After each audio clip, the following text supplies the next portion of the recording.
Welcome, ladies and gentlemen. This is another edition of Motown's Wrestling Review. Today, I will be reviewing SmackDown and also giving my Backlash predictions. Now, before we get into the show, want to give a shout out to the not-so-humble correspondent, Robert Black. Hopefully, you get better soon, buddy. My partner from Smoking Fire. And just want you to get better. So definitely keep him in your prayers. He's not in the hospital anymore. He is back home. But hopefully, he's getting better. So definitely keep him in your thoughts and prayers. If you're watching this from Motown's Wrestling Group, thank you. If you're watching this somewhere else, thank you. But if you're not in Motown's Wrestling Group and you're watching, you need to join Motown's Wrestling Group on Facebook. Now, we're going to kick off this show with LA Knight and Damian Priest cutting a backstage promo. Pretty decent promo, kind of leading to some dissension between the two, leading up to their fatal four-way coming up tonight at Backlash. Leads up to the match against Jacob Fatu and Solo Sikoa. Damian Priest said LA Knight was having some problems with this match. So they tagging each other in when the other one didn't want to. There was definitely a lot of tension between the two. One time, Damian Priest actually did want to tag LA Knight, and LA Knight was down on the floor hurt. Decent match, but LA Knight gets the pin on Solo, which is not really a surprise. And then after the match, Damian Priest and LA Knight started fighting. They took the fight outside the ring. Jacob Fatu, all gas, no brakes. Know what I mean? Hoisted his title up in the air, and then out comes Drew McIntyre, hit him with the fucking Claymore. I'm surprised I'm going to say this, though, but it wasn't the greatest match in the world, but it's pretty decent. I didn't mind it. I think the match did a great job of trying to get me more excited for the actual Fatal 4-Way coming up tonight. And Drew McIntyre, in my opinion, was the MVP, and he wasn't even in the match. He looked like a dominant factor. He cut one hell of a promo after the commercial break, talk about how Damian Priest shouldn't be in it. And, I mean, what lies has he told? Talk about how LA Knight lost his title at WrestleMania. He shouldn't be in it. Can't really say I disagree with him. And they talk about how Jacob Fatu is all gas, no brakes. You know what happens when you all gas, no brakes? You hit a fucking wall. So I really like Drew in this, though. So definitely good match. Not a good match, not great. I'll give a match a C. I'll give it a solid C, C+. Then we have Piper Niven and Chelsea Green taking on Zelina Vega and a mystery partner. And the mystery partner is the returning Alexa Bliss. I was happy to see 5 Feet of Fury back, but if you're 5 Feet of Fury, Zelina Vega must be 4'10". Damn. I didn't think anybody was shorter than Alexa Bliss. Outside of Rio, of course. But really good match. It was a good match. I was really impressed with Alexa Bliss. I mean, I've always been an Alexa Bliss fan, and I've seen a lot of her matches, and I've seen her doing wrestling moves and combinations I haven't seen her do. So I was really impressed with how she looked at this match. She ended up getting a pin against Chelsea Green. I give this match a B-. No, definitely solid match. Definitely good match here.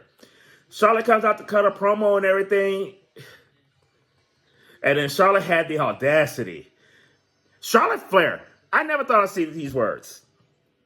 Charlotte Flair was my tap out of the night. That was my tap out moment. I love you, Charlotte. You the GOAT. But for you to sit there and say your match at WrestleMania 41 against Tiffany Stratton was the greatest women's wrestling match in WrestleMania history, Charlotte Flair, you need to lay off the weed. And if you don't, buy some better shit. I mean, that must be some skunk weed you were smoking. Like Smokey said, it's supposed to be indo. Smell that more like outdoor that you smoking. This match at WrestleMania was good, but it wasn't even a top 3 Charlotte Flair WrestleMania match. The match at WrestleMania was good, but it wasn't even the best women's match of WrestleMania 41. And for you to sit there and call this match the greatest women's match in WrestleMania history, bitch, please. You gotta be high on something to think that. And then you wonder why everybody booed you. Everybody booed you for that blasphemy that you said about your match at WrestleMania against Titty Time. So Charlotte Flair gets mad. She leaves. Come back for commercial. She's still leaving. Actually, before she left, Jay Cargill came out, kind of teasing something between them two again. But then when they come back from break, Nick Aldis is getting on Charlotte for leaving and everything. Talking about she having a temper tantrum. And then they tease the match moment with Alexa Bliss, though. But Next, it'd be interesting to see what they're going to do with the GOAT moving forward, though, but you get my tap out, Charlotte. I'm sorry. Next up is the number one contenders match for the women's title. You got Nia Jax versus Jade Cargill. And this was my holy shit moment, to be honest with you. Because Nia Jax pinned Jade Cargill. I know Naomi interfered, and I know it was help, but it wasn't a whole lot of help to have Nia Jax pull her over there, hit her with a move, and get a clean 1, 2, 3. When you think about Jade Cargill, and whether you like Jade Cargill or you don't like her, this has been one of the most dominant women in wrestling for the last several years, at least the last 4 or 5 years. The most dominant. She only lost 1 or 2 matches in AEW right before she left AEW. Prior to her giving her notice, nobody beat her in AEW. And you can talk about her in-ring skills or whatever you want to, but Jade Cargill became a star in AEW, a dominant star. She dominated the people that she took on. And even though, you could say, whatever you want about her WWE run up until the injury and they took off TV to train more, she was still featured as a dominant wrestler. You don't see her get pinned that often at all. So, and to see Nia Jax pin her to become the number one contender, I was shocked. Pleasantly shocked, but shocked. Now the Street Profits come on. They cutting a promo, pretty decent promo and everything. I love this version of the Street Profits and everything. Then Fraxium came out there to try to take their opportunity. No, they won a tag team title match. They ain't getting one. They only been there for a hot minute. But they did get a non-title match against them. And this non-title match is my match of the night. Best match on SmackDown. Phenomenal match. Fraxium, and with the combination moves, the tag team moves, they look like the Midnight Express, a high-flying Midnight Express. I was really impressed with Fraxium. The Street Profits have been doing their shit since this heel turn. Not that they weren't doing it before the heel turn, but name a bad match that these two have had since the new Street Profits has been there. Every one of their matches have been crisp, fucking incredible, and this was no different. I love the chemistry between these two teams. Street Profits, they go into this banged up, which I like the fact that they had them wrestle this match banged up, because even though Fraxium won, you still keep the Street Profits looking strong because they beat the Street Profits 50%, not 100%. But Fraxium still got a good win though. Match of the night, absolutely enjoyed it. A freaking plus. The number one contenders match, I give that a B. Between Nia Jax and Jade Cargill. Next, you got The Miz being Flavor Flav, hyping up Carmelo Hayes before his match against Aleister Black. God, I love the WWE's version of Aleister Black. I love his presence. I love his entrance. I love his music. He just feels like a bigger deal. And I didn't really appreciate him as much on his first run as I do now, but after his time in AEW, I'm going to appreciate the hell out of Aleister Black. And I appreciate the hell out of Miz. Because since Aleister been back, he's been black massing that motherfucker left and right, and Miz been selling that shit like it's real. Man, he's been getting knocked the fuck out with that black mass. But in the match itself, Miz interfered, caused Carmelo Hayes to get rolled up and pinned. I'm happy Miz took the black mass and got knocked up and not Carmelo. So Carmelo's still kind of looking good. I really enjoyed this match. I give this match a B. Los Garza is taking on Rey Fenix and Andrade. And I was disappointed from the beginning, before the match even started, because I don't want to see Los Garza. I want to see Santos Escobar competing. Santos Escobar should be in the ring, not at ringside. Damn good wrestler that they're not utilizing enough. The match itself was okay. Decent match. I mean, they did gel pretty well together. They do a lot of high-flying stuff that's definitely good for the fans. I just wasn't really feeling it a lot. I gave this match a C. And now you're going to split up Los Garza? Who cares? Next up, John Cena sucks. John Cena sucks. John Cena comes out. Cut one. I mean, we've been saying this for a while. But again, cut one of his best promos. This promo was fucking fire. It was personal. It was lit. I mean, he got personal. Talk about, speaking true, nobody knows Randy Orton Sr. I mean, Bob Orton Sr.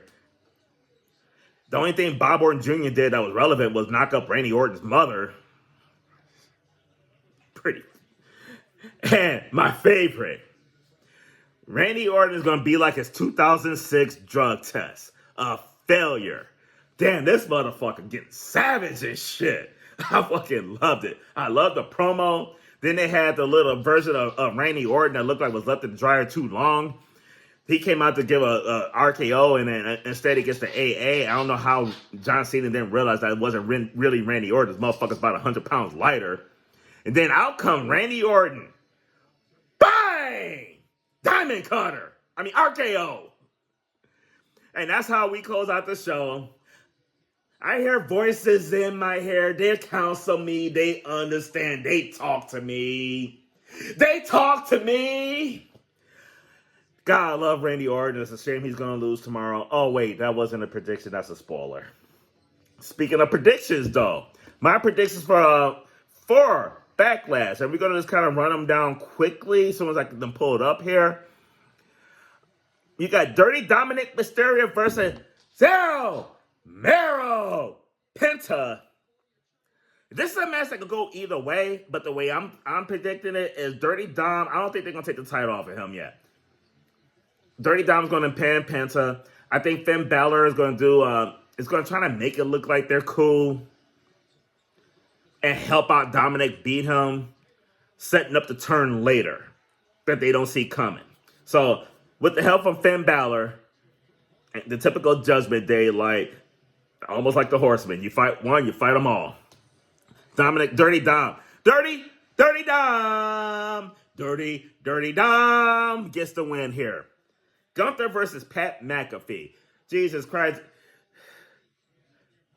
There's no way in hell Pat McAfee's winning this match. No way. Gunther is going to dominate him. He should dominate him. Gunther just lost his title. He can't afford an L here at all. If Gunther loses this match, that's going to derail his career. Without a doubt. Gunther has to win this match. And he needs to beat Pat McAfee, and I love Pat McAfee, my favorite WWE announcer. But you need to stick to announcing. This ain't, you want to wrestle? Cool. Not this guy. Not this guy at all. Gunther dominates. Laura Valkyria versus Becky Lynch. On this, I get Laura Valkyria winning with help of Bayley returning. Then we got Jacob Fatu in a fatal four-way. I got Jacob Fatu winning, and then John Cena. I think he's going to keep his title. Real quick, Ty, the first lady of Motown's wrestling group, she picked Penta to take the title for Dirty Dom with Finn turning on Dirty Dom. She also got Gunther. She also got Laura Valkyria retaining. She also got Jacob Fatu winning, and she got Jacob turning on Solo. But she's got Randy Orton winning. So I honestly hope, I would love to see Randy Orton win number, what would that make? 14? I'd love to see Randy Orton do it. And John Johnson, he picked Penta to win the title as well. Well, he actually got Pentagon. I like that little lucha. He got Gunther winning, of course. He got Becky Lynch winning. He got Jacob Fatu as well winning, and he's got Orton winning by DQ. So John Cena, I guess he got John Cena keeping the title, Orton winning by DQ. So that's all I got for you guys. It's been a minute since I've been on here. I haven't watched a whole lot of wrestling. I did check out NXT. I just didn't do a review for it though, but I did want to do this review because I am going to review Backlash. That's going to be coming out tomorrow morning though. But definitely like this video and subscribe to my channel. Join the Motown's wrestling group. If you agree with me, leave it in the comments. If you think I'm full of shit, leave it in the comments. If you guys think I'm full of shit, it's no big deal. Many people think that. So I am the president of Motown's wrestling group on Facebook, Tony Motown Allen, and I will see you guys next time.